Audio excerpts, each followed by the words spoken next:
My dad used to say, Canada is obsessed with the United States, and the United States is obsessed with the United States. Welcome to Canusa Street, a podcast at the intersection of the issues and policies between Canada and the United States. Here are your hosts, Scotty Greenwood and Chris Sands.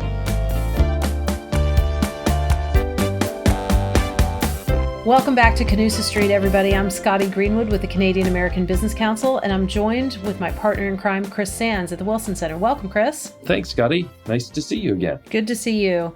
Listen, Chris, we had on our last episode a really phenomenal discussion with Peter Van Praagh, and we were talking about Ukraine. He had been to Ukraine recently. He's got lots of friends there. And we talked about what's happening and how we can help. We want to have him back, and he's agreed, which is lovely. So I'll turn it over to you to introduce him properly again, just in case people are tuning in for the first time. But I also want to ask you, Chris, if you'll talk about how you know Peter, because in the last episode, I talked about how I know Peter, which is I've been attending the Halifax International Security Forum as a participant, which is, I think, one of Canada's best kept secrets. It's one of the most important peace and security conferences in the world. Maybe it's the most important conference. I would put it up there with Munich, which we know happened a couple of weeks before the war, and the president of Ukraine was calling out to the world to wake up to what was happening with Russia. So Halifax is right there with Munich for sure, and I've seen that with my own eyes, having participated and been honored to be invited for many years. But you have a backstory with Peter, so maybe you could explain your backstory, and then we'll go straight to our dialogue. Sure. Well, thanks, Scotty. So everyone knows we're talking about the same guy. Peter Van Praagh is a founding president of the Halifax International Security Forum and previously served as senior director for foreign policy at the Washington, D.C.-based German Marshall Fund of the United States and as deputy vice president of programs of the National Endowment for Democracy in Washington. Before that, he served as chief of party for the National Democratic Institute, both in the Soviet Union and in Turkey, or the former Soviet Union and Turkey.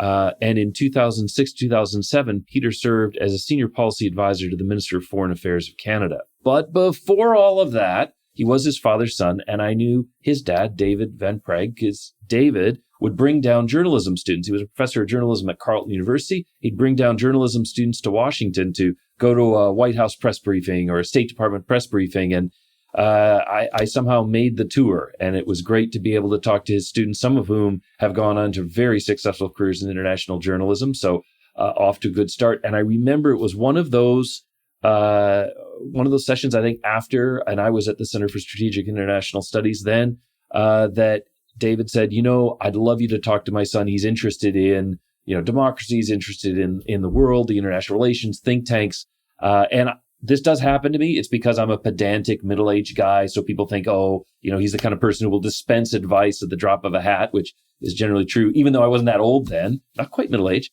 And I first met Peter, and I was impressed from the get-go. Everything his dad said, but also everything I observed in that first meeting, that this was an extremely promising, bright, really engaged and intellectually curious person about the wider world, has been fulfilled with a career that has gone, as I just mentioned, from Canada to former Soviet Union to Washington, and now he's one of the leading thinkers, but more important, connectors of the international security community worldwide. As you said, Scotty, like the Munich Security Conference family, the Halifax Security Conference family or Forum family is robust and includes everybody who's anybody and a lot of people who are going to become somebodies. So great to have you, Peter. Thank you for coming back for a second episode. It's my pleasure, Chris. And it's nice to hear that reminiscing. I don't know how it's possible, but you haven't aged in 30 years. And I mean that. It's incredible, actually. It's maddening, to be honest. I know.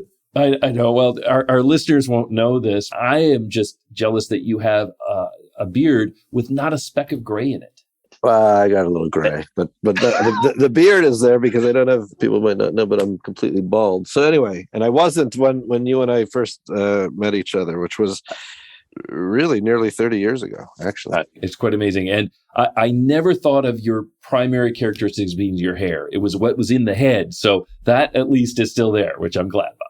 Well, Chris, it's wonderful that you knew Peter's dad. And I know how proud a dad he must have been of Peter and all of his accomplishments. And I know Peter lost his dad, but you knew his dad. And just because I'm, younger and more hip than you, I know Peter's kids. And, how cool is it that his kids get to experience what happens in Halifax every year and see their dad in action, but also, they might meet world leaders there. I met Ehud Barak and Condoleezza Rice, and, it really is a who's who. Anyway, let's talk about the Halifax Security Forum for a minute, Peter, in the context of Ukraine. But I want to widen the lens a little bit. I want to have a broader view here, and that is, it's hard to think about Russia's ambitions and aggression towards Ukraine without also thinking about what designs China may have, for example, on Taiwan. And I raise this because you've been so active on illuminating how complex the issues are with China. And I would also say you've been fearless in terms of what you're doing with the people of Hong Kong, whom you honored.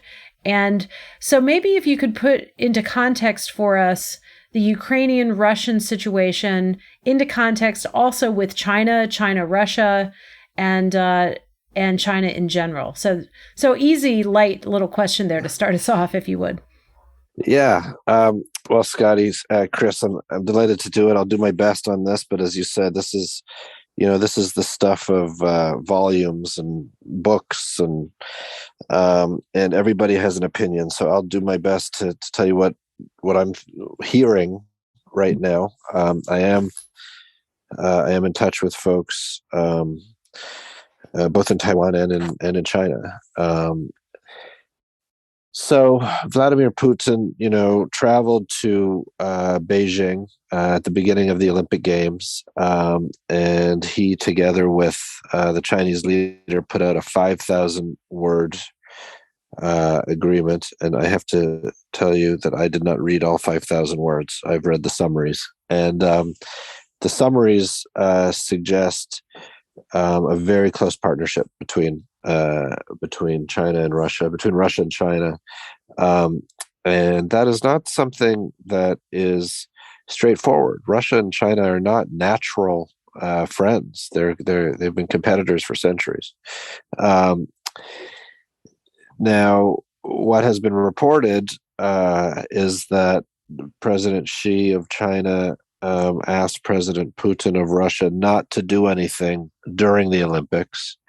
And I think the evidence suggests, because he did make his announcement, his invasion, as soon as the Olympics ended, that President Putin, did as he was asked. And so the question now is, and this is really quite alarming, is essentially, has Russia become a client state of China? And I think that's something that needs to be explored. I think it's more or less true. I also have folks who are telling me that China is already in eastern Russia without Russia's permission. They've gone in with huge teams, and they are ripping apart Russia's forests. These are forests that are untouched, that have gorgeous hardwood. If you follow Canada and the United States, you understand the importance of softwood lumber. But this is, the Chinese are just going in and just taking Russian lumber. And there's nothing that the Russians can do about it. Another alarming thing that I heard is that essentially the agreement between Xi and Putin was that Xi was going to watch how the invasion of Ukraine transpired, and then he was going to take action of some sort in Taiwan. And that because the Ukrainian invasion has been slowed, largely, as we talked about last time, due to the incredible courage and the bravery of the Ukrainian people and their leader, President Zelensky, this is now making the Chinese leadership rethink exactly what they are going to do in Taiwan. And I think there is some good news coming out on the other side of the Eurasian landmass. The other thing that is good about this, as we discussed last time, is that Putin's going to lose. Putin is going to lose this adventure. And the result of China being so close to Putin is that this is going to end up being a loss for China as well. Let me just talk about that a little bit, because in our last discussion, one of the reasons Putin will lose is the incredible resolve of the Ukrainian people. And we just see it in every single interaction, every interview. The Ukrainians have no doubt that they're going to win, and they're going to make it happen. And you think about Ukraine and Russia, and they have a lot of common history. They're family, much like Canada and the United States are family. So how does that compare with China, Taiwan? Would the Taiwanese have the same kind of resolve should there be an amphibious landing from China on their shores that the Ukrainians have, you think? I think so. Taiwan, in many ways, even is in many ways even a more developed democracy than Ukraine, and Taiwan has done incredible work in the last 30 years to build up its democracy. I was in Taipei right before the pandemic started, and it is, it is a modern, vibrant, safe, dynamic place. And talking to Taiwan's leaders and people on the street, they are incredibly proud of what they've built. And so you mentioned an amphibious landing. An amphibious landing is very difficult to do. My understanding is that the Chinese are not quite there yet with what they need to do. But more than that, watching what's going on in Ukraine, I'm quite sure they are rethinking any plans that they might have had for a direct amphibious assault. I'm more concerned about some type of internal, just bringing in people from mainland China covertly, and some type of subversion inside the island is something that I'm more concerned with at this juncture.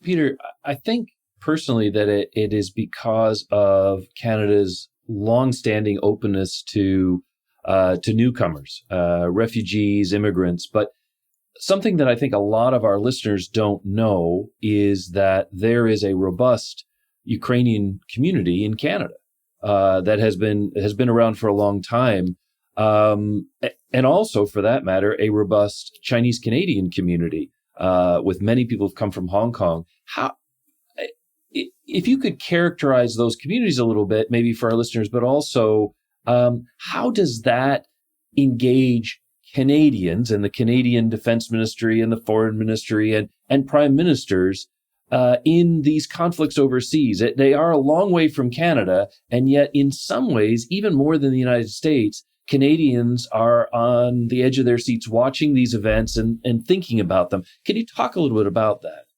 I think it's very important to note that Canadians, in many ways, more than Americans, at the personal level, feel that they are more a part of the world, that they're closer to some of these things than Americans do. America, we mentioned my dad earlier. My dad used to say, Canada is obsessed with the United States, and the United States is obsessed with the United States. So, Canada is a smaller country. Canada does have to consider how it spends its money more carefully, how it spends its defense dollars, how it spends its foreign ministry dollars. And so even though Canada is, has interests in the Pacific, has interests in Europe, it's got, the Arctic to think about. It doesn't have the same resources as the United States. And so, Canada does have to prioritize a little bit differently. And part of that has to do with some of the communities in Canada. And the Ukrainian community is huge. It's huge. It's a million voters, so it's more than a million people. And it is largely out west, but it's in Manitoba, Saskatchewan, in Alberta, but there's Ukrainian communities in Toronto as well. And these are activists who have been pushing the Canadian government to be on the right side of the Ukraine issue for many, many years. And I'm happy to say that Canada has been on the right side of the Ukraine issue for a long time now. The Chinese diaspora in Canada is a little bit different. We have Hong Kong Chinese. There's also Taiwan Chinese, and there's also mainland Chinese. And unlike Russian efforts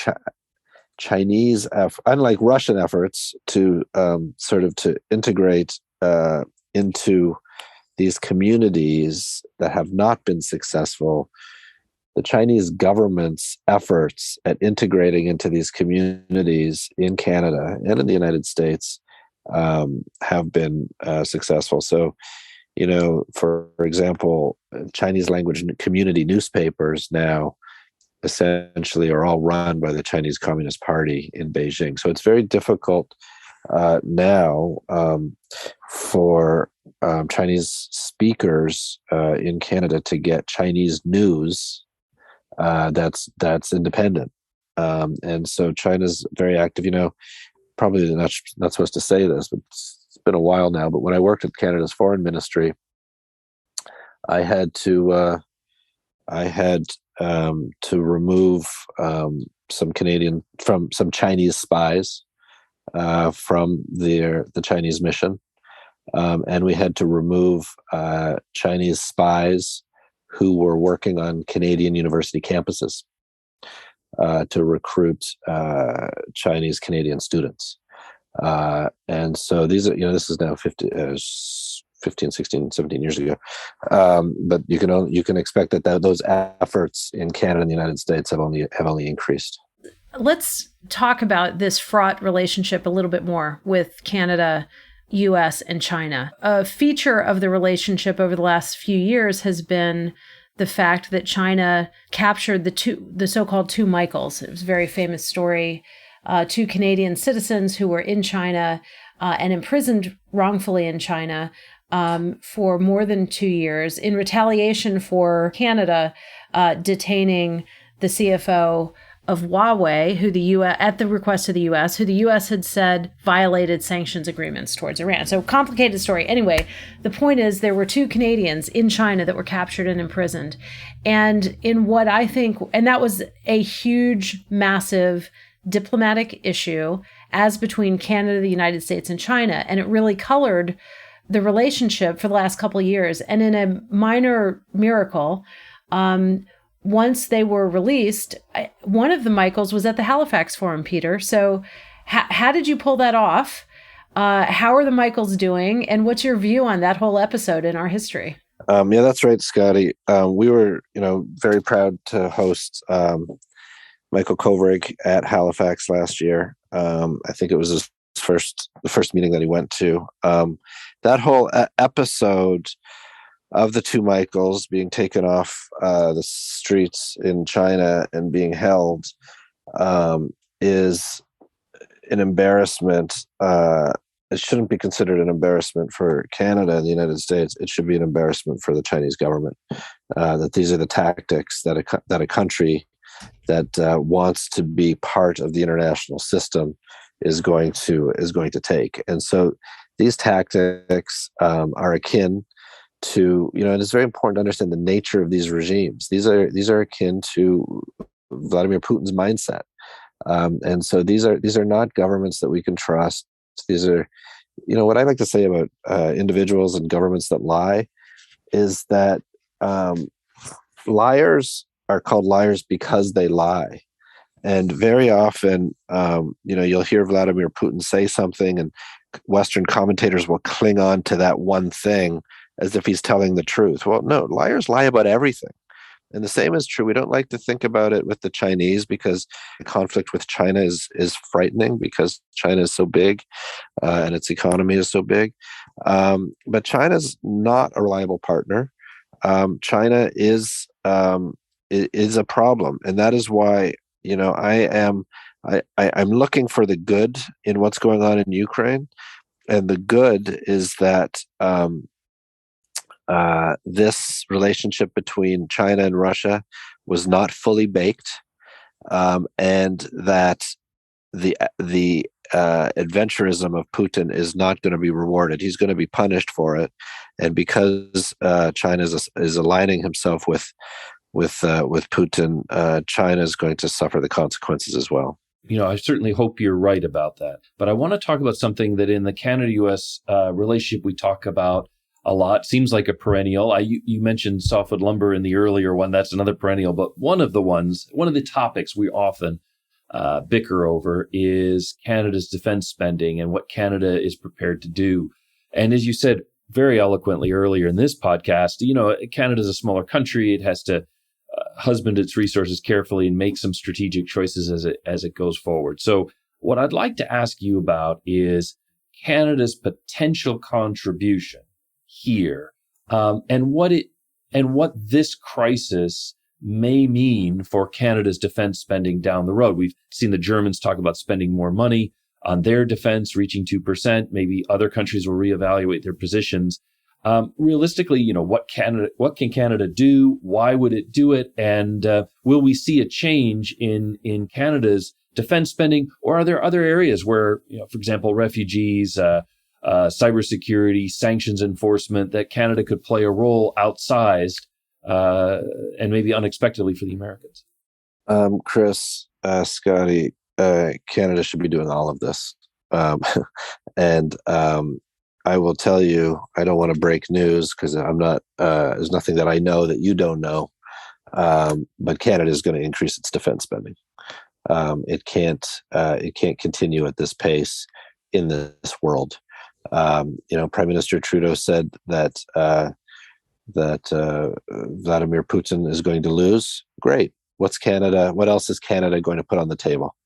And so let's applaud the Germans.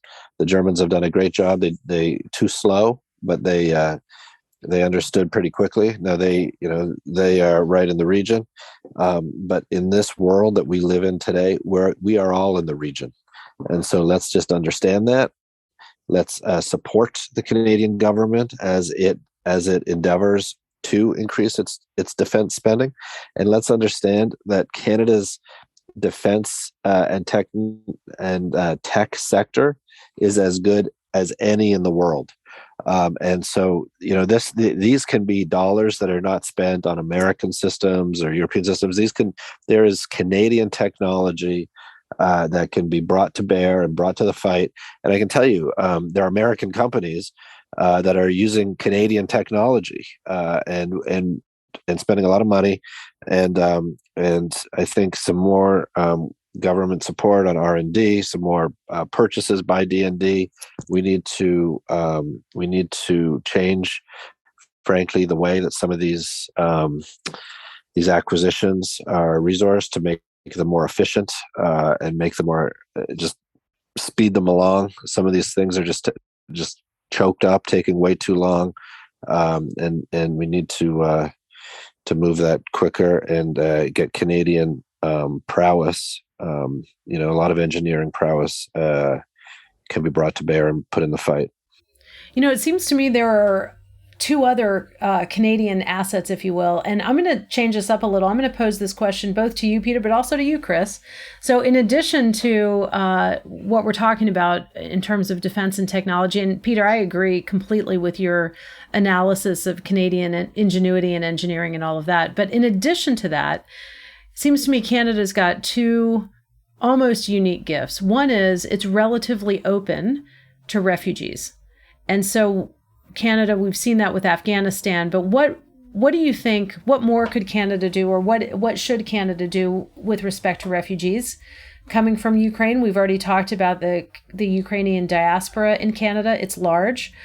So that's the first piece. And the second piece that Canada has is truly abundant natural resources. Canada has a lot of everything we need to power the economy, renewable capability and energy, but also traditional oil, gas, nuclear, et cetera. So should Canada be doing more in both of those? But I'd actually like you both to answer that, Chris. So sorry I didn't warn you, but I know you're up for it. Peter, you want to take a shot, and then maybe Chris? Sure, I'm happy to go first. So there's a third one. I agree with those two, and there's a third one, which is space. I mean, just sheer size. So I'll do them in order. Number one, I don't think this is a secret. It's not a state secret. Canada is big and empty.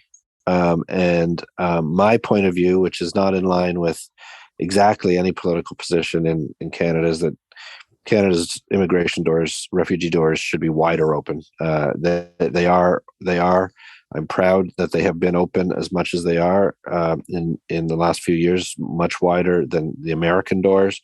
I think that there's still space for Canadian doors to be open still wider. And there needs to be, conversations between the political parties in Ottawa on how to do that. But that is not only a humanitarian service, but that's a way to make Canada stronger. I mean, it's straightforward. Natural resources, yes. Canada's economy historically has been, sticks and rocks, and of course, Canada's economy has developed. It's a service economy, but as you say, Scotty, I do think getting resources to market is really, really important, and I would include energy on that. Canada is an energy-rich country. I know that there have to be conversations about climate, but at the same time, I don't know why the United States is looking for energy in Venezuela and Iran when there's a lot more closer to home. Some of these barrels are dirty barrels, and some of these barrels are very clean barrels, and there's enough access to very clean barrels that can really make a difference in the world, and I think Canadians should know about that. And then third is what I mentioned with space. There's a lot of new technologies that require an incredible amount of space to test them.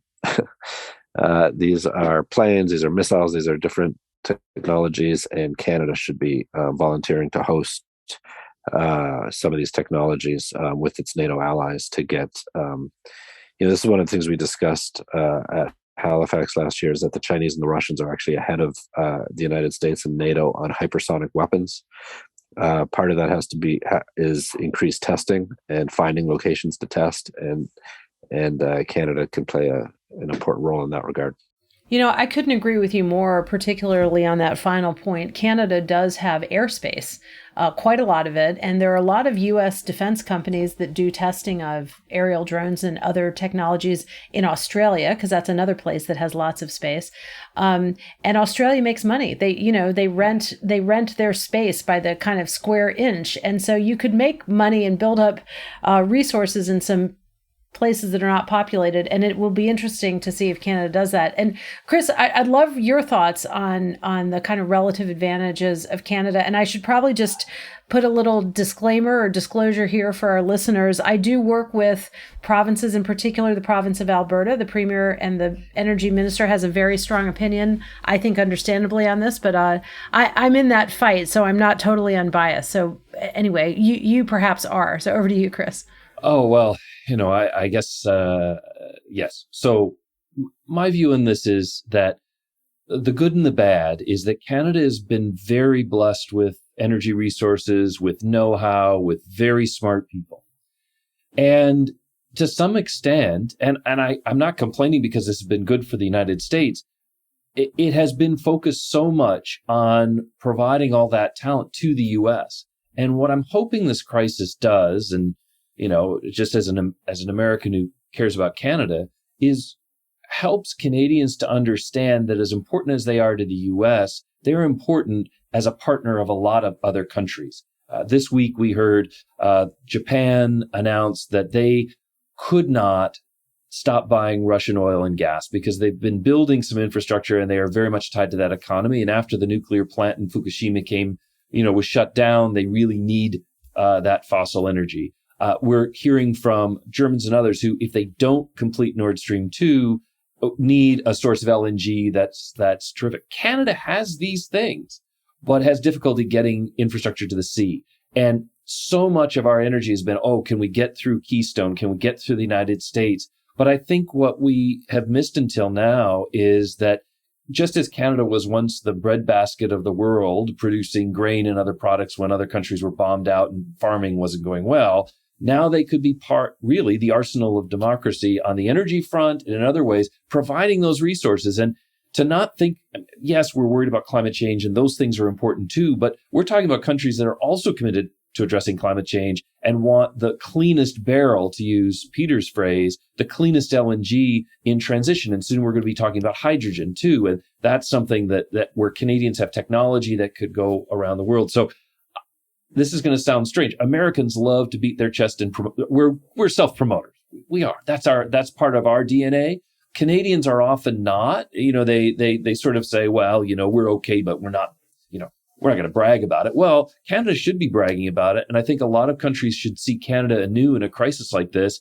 And rather than doing it for the Americans or doing it for Canadian self-interest, there's a real advantage here if Canada is willing to develop its resources and develop the infrastructure to help its friends, allies who'd really like to do business with Canada if Canada was ready to do business. Well, the other piece of this, Chris and Peter, related to resource development is critical minerals and rare earths. And wonder if you guys both want to jump in on that a little. I will say Canadian American Business Council has been saying for several years now, and it's something that Canada's previous ambassador, David McNaughton, kind of defined for the bilateral relationship. Canada should be the processor of choice for critical minerals and rare earths. These are inputs that are used in not only defense goods and consumer goods, but also carbon transition technology like electric vehicles, like solar panels. So, Peter, Halifax has been talking about critical minerals for a while too. Where do you come down on that one? I agree.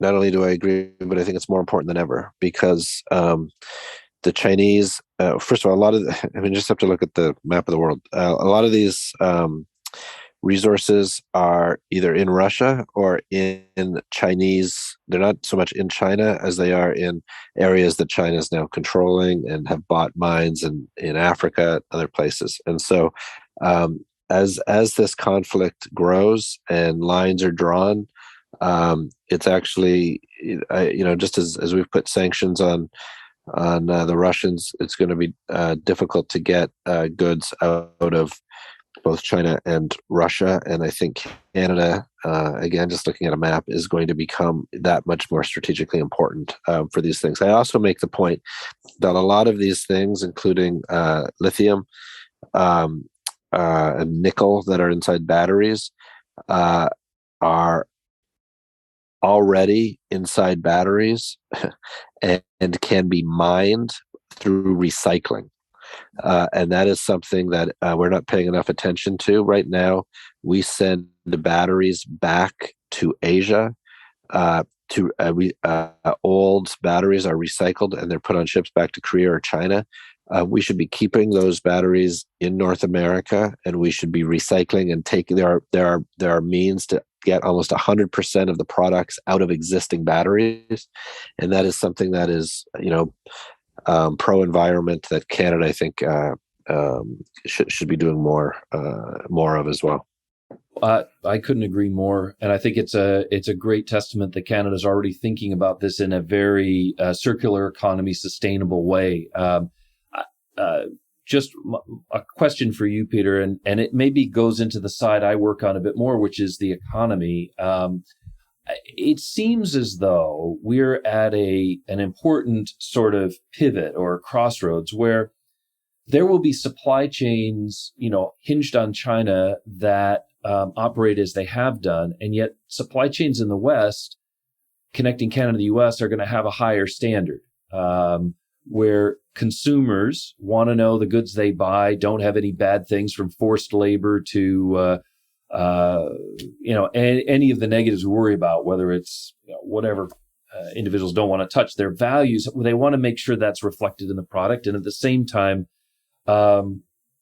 institutional investors, companies going to them for capital, they want to know, is this company a best practice company? Is it operating sustainably? Is it meeting all these goals? And so we're being driven in the private sector in places like Canada, US, Europe to have more transparent and accountable supply chains. And as the U.S. has wrestled with this, Canada stands apart as a partner in verifying that the claims made, like we used to see the claims made for organic products that were and weren't organic, that there's a role to certify these claims and to keep our supply chains very high standard. And I think even though we think of that as an economic issue, it's a national security issue too, to be able to operate in that high standard world. Do you see Canada, both setting the military aside for a bit, as a potential economic partner of choice at that high standard? And what does that mean for Western unity if we're able to achieve that? I think, it's a really timely question. It's a complicated question, but it's a timely during the pandemic. It was timely coming out of the pandemic, and it's even more timely now during this war in Ukraine. Supply chains that have been dependent wholly on China are in the process of changing, and that they're going to change even more. And we are going to see companies, both Canadian companies, as you mentioned, but also American companies, starting to move their reliance not only in East Asia, but in different places of the world. I think that you're going to find places that can be reliable partners, both in the Middle East, in Africa, and in the Americas, that are going to substitute for China. And I think it's going to start happening pretty quickly now. But that's also important on sanctions, too, because as we're thinking about Russian sanctions, if you're under sanctions, you're going to try to find a way to obscure origin, slip something through a third country, and see if you can't bust the sanctions that way. That's got to be something that, from a security point of view, we're all concerned with, especially because the Western response in Ukraine has been so economic in nature. Yeah, I think that's right. I think that's right. But again, I think that speaks to diversifying areas of the world where we are getting supplies from, and what these future supply chains are going to look like. But I think that's exactly right.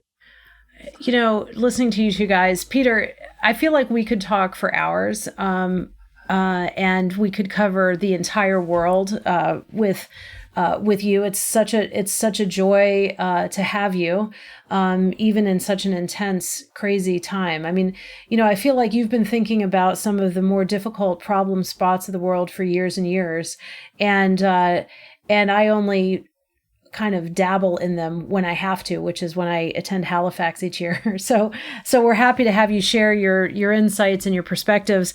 I will say that while we were recording this podcast, on my screen popped up the dates. You have dates for 2022, which are November 18th through the 20th, 2022. And what I will say is, whereas I think in the early years, the Halifax International Security Forum was really just for the people in the room, you've evolved over time, and there are parts of it that you can live stream, you can tune into, you can read about. And I would just suggest to our listeners, if you don't follow Halifax on the Twitter or your platform of choice, you might want to think about it, because you might learn something, just as I have learned a lot from my friend Peter Van Praagh today. I will also say, while we're doing Save the Dates, Chris, that November 15th, right before the Halifax Security Forum, is the Canadian American Business Council's annual State of the Relationship. So we're just going to go ahead and ask people to book out their Novembers for us right now, because why not? So with that, I just want to say thank you to both of you. And Chris, I'll turn it over to you for a final thank you. And Peter, you can say a last word if you like. But this has been a real joy.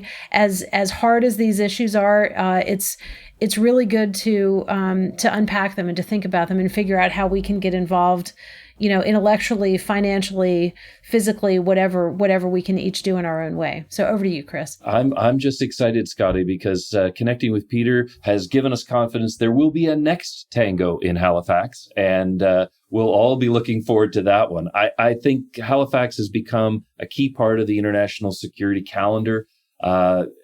You just have to follow that conversation to know where we're headed in the very big picture way. And so, as something of a person who loves to read on this kind of stuff all the time, I'm just glad, Peter, for your leadership on this. Congratulations on a very successful run since 2011, when you became independent, even before then, because you've been at this so long.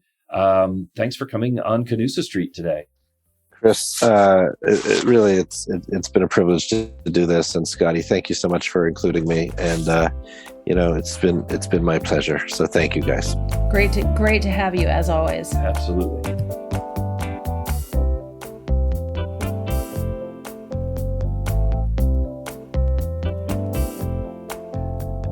Well, it's not every single day, Chris, that we can talk to a podcast guest on topics as far-ranging as critical minerals and rare earths, what to do about China, the aggression of Russia in Ukraine, and everything in between, and Canada-U.S. relations and how they all fit in. So, actually, that's not true. People can talk about it, but knowledgeable people where you and I learn something, that's magic. And I think we experienced some of that today.